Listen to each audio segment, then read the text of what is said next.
నేను ఒకటే ప్రశ్న అడిగాను నేను మిమ్మల్ని. కలకత్తా ఖాళీ ఉన్నటువంటి ఆ ప్లేస్‌లోనే ఈ విధమైనటువంటి చీకటి. ఆమె కాళీమాత అంటేనే చీకటి. కానీ అంధకారంలోకి వెళ్లారు వాళ్ళు.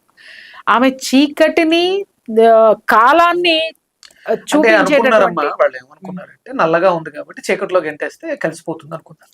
కానీ కాలగర్భంలో కలిపేస్తుందని అనుకోలేదు. అబ్బా! వాస్తవం సార్. అక్కడ మీరు చూడండి, కాంగ్రెస్ ప్రభుత్వం దీర్ఘకాలంగా అక్కడ పరిపాలన చేసింది.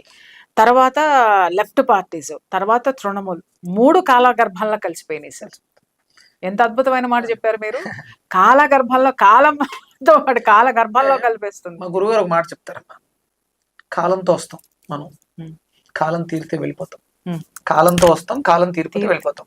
రెండింటి మధ్య కాలక్షేపం చేయాలి.